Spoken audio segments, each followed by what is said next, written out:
तसव्वुर करें रात का पिछला पहर है, हर तरफ खामोशी और अंधेरा छाया हुआ है। दमिश्क के महल में एक ताकतवर बादशाह गहरी नींद सो रहा है कि अचानक उसकी आंख खुली आती है। वो पसीने में शराबूर है और उसकी आंखों से आंसू बह रहे हैं।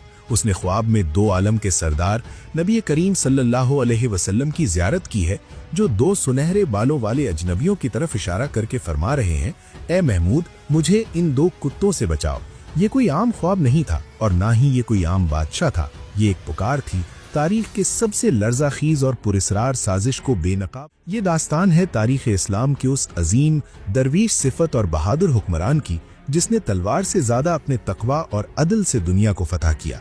वो बादशाह जिसे दुनिया सुल्तान नूरुद्दीन जंगी के नाम से जानती है। साल 1146 ईस्वी में इमादुद्दीन जंगी को उनके अपने ही खैमे में एक गुलाम ने शहीद कर दिया था। उनकी मौत के बाद उनकी वसी सुल्तनत उनके बेटों में बंट गई। उनके दरमियाने बेटे महमूद, जिन्हें तारीख नूरुद्दीन कहती है, के हिस्से में हलब की हुकूमत आई। नूरुद्दीन अपने वालिद इमादुद्दीन जंगी से बिल्कुल मुख्तलिफ थे।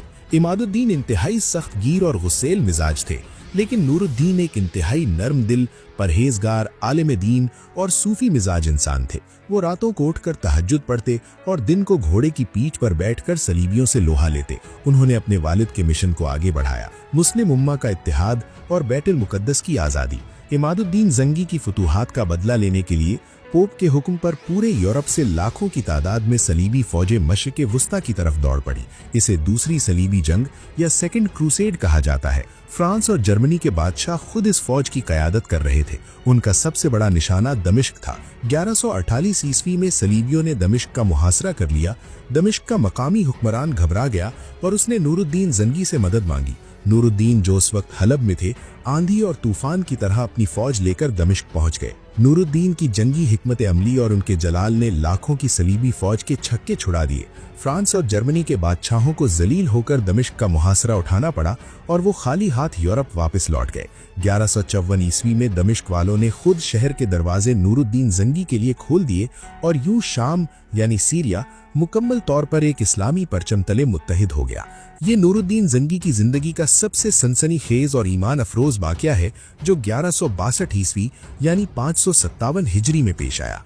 सुल्तान रात को सो रहे थे कि उन्होंने ख्वाब में नबी करीम सल्लल्लाहु अलैहि वसल्लम को देखा।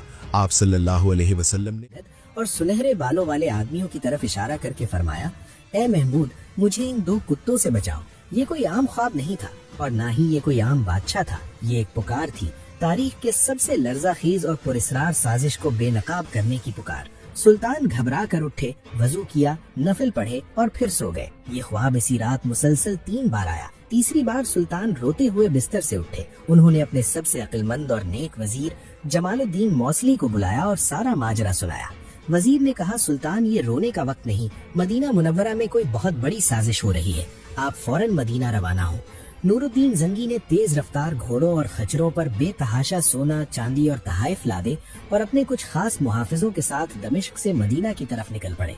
जो सफर महीनों में तय होता था, सुल्तान ने दिन रात एक करके सिर्फ 16 दिन में तय कर लिया। मदीना पहुंचकर सुल्तान ने तमाम मदीना वालों को बुलाया और ऐलान किया कि सुल्तान सबको अपने हाथ से तहाइफ और खैरात बांटेंगे। मकसद ये था कि मदीना का हर शख्स सुल्तान के सामने से गुजरे ताकि वो उन दो चेहरों को पहचान सके जो उन्होंने ख्वाब में देखे थे। पूरा मदीना आया, तहाइफ लिए, लेकिन सुल्तान को वो दो चेहरे नजर नहीं आए। सुल्तान ने पूछा, क्या मदीना का कोई शख्स बाकी रह गया है? लोगों ने कहा, सुल्तान, सब आ गए, बस 2 मगरिबी यानी अंदलुस या मराकिश के दरवेश बाकी हैं। वो बहुत नेक हैं, सारा दिन मस्जिद नबवी में इबादत करते हैं, जन्नतुल बकी में पानी पिलाते हैं और किसी से कुछ नहीं लेते। वो रोज़े रसूल सल्लल्लाहु अलैहि वसल्लम के बिल्कुल करीब एक मकान में किराए पर रहते हैं। सुल्तान का माथा ठनका। उन्होंने फौरन उन दोनों को बुलाने का हुक्म दिया। जैसे ही वो दोनों सुल्तान के सामने आए, सुल्तान मुराद की आंखें हैरत से फैल गईं। ये बिल्कुल वही 2 चेहरे थे जो उन्हें ख्वाब में दिखाए गए थे। सुल्तान ने उनसे पूछा, तुम कौन हो और यहाँ क्यों आए हो? उन्होंने झूठ बोला कि वो हज के लिए आए हैं और अब मदीना की मोहब्बत में यहीं बस गए हैं। सुल्तान ने उन्हें कैद किया और खुद उनके मकान की तलाशी लेने पहुंचे। बज़ाहिर मकान में कुछ नहीं था, सिर्फ चंद किताबें और एक चटाई थी। अचानक सुल्तान ने फर्श पर बिछी हुई चटाई को हटाया तो नीचे लकड़ी का एक तख्ता नजर आया। जब तख्ता उठाया गया तो सबके होश उड़ गए। वहाँ एक गहरी सुरंग खोदी हुई थी जिसका रुख सीधा रोज़ा रसूल सल्लल्लाहु अलैहि वसल्लम यानी कब्र अतखर की तरफ जा रहा था। یہ دونوں دراصل عیسائی صلیبی جاسوس تھے جنہیں یورپ کے بادشاہوں نے بے تحاشا دولت دے کر ایک انتہائی ناپاک اور بھیانک مشن پر بھیجا تھا، نبی کریم صلی اللہ علیہ وسلم کے جسد مبارک کو چوری کر کے یورپ لے جانا تاکہ مسلمانوں کا حوصلہ ہمیشہ کے لیے ٹوٹ جائے۔ وہ رات کے اندھیرے میں سرنگ کھودتے اور مٹی کو چمڑے کے تھیلوں میں بھر کر صبح کے وقت جنت البقیع کے قبرستان میں پھینک آتے۔ وہ روضہ مبارک کے بالکل قریب پہنچ چکے تھے، لیکن اللہ نے اپنے نبی کی حفاظت کے لیے نور الدین زنگی کو چن لیا۔ ان دونوں ملونوں کا سر قلم کر دیا گیا۔ سلطان روتے جاتے تھے اور شکر ادا کرتے تھے کہ اللہ نے اس عظیم کام کے لیے انہیں منتخب کیا۔ پھر سلطان نے روضہ رسول صلی اللہ علیہ وسلم کے چاروں طرف زمین میں پانی کی سطح تک ایک بہت گہری اور چوڑی خندق کھدوائی اور اس کے اندر پگھلا ہوا سیسا اور تانبا یعنی مولٹن لیڈ بھروا دیا تاکہ قیامت تک کوئی بھی سرنگ کھود کر روضہ مبارک تک نہ پہنچ سکے۔ یہ سیسے کی دیوار آج بھی روضہ مبارک کے گرد موجود ہے۔ نور الدین زنگی صرف ایک جنگجو نہیں تھے، وہ رایا کے لیے ایک شفیق باپ تھے۔ انہوں نے دمشق میں شام کا سب سے بڑا ہسپتال بیمارستان نوری قائم کیا، جہاں امیر اور غریب کا ایک جیسا مفت علاج ہوتا تھا۔ انہوں نے پورے ملک میں یتیم خانے، سرائے اور مدرسے یعنی دارالحدیث بنوائے۔ ان کا ذاتی تقویٰ اس قدر تھا کہ وہ بیت المال یعنی سرکاری خزانے سے اپنے لیے 1 روپیہ بھی نہیں لیتے تھے۔ وہ ٹوپیاں سیکر اور تلواریں بنا کر اپنا خرچ چلاتے تھے۔ ایک بار ان کی بیوی نے خرچے کی تنگی کی شکایت کی تو سلطان نے کہا، میرے پاس اپنی کمائی کی 3 دکانیں ہیں، وہ تم لے لو، لیکن اگر تم مجھ سے مسلمانوں کے خزانے میں سے کچھ مانگتی ہو تو یاد رکھو میں خزانچی ہوں، مالک نہیں، میں روز قیامت اللہ کو جواب نہیں دے سکتا۔ نور الدین زنگی کی زندگی کا سب سے بڑا خواب بیت المقدس کی آزادی تھا۔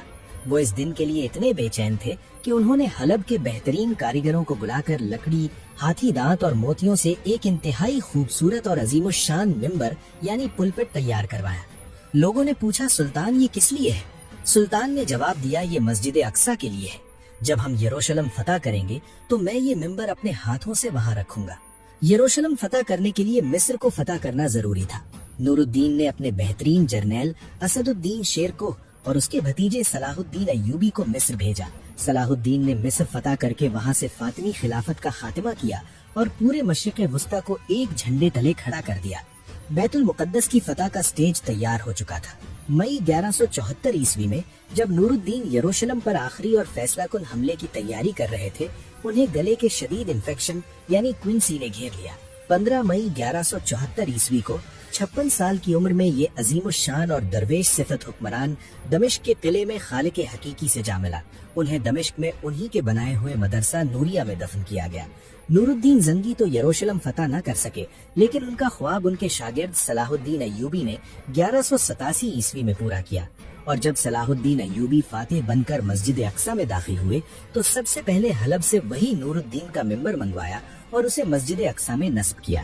استاد کا خواب شاگرد نے پورا کر دیا۔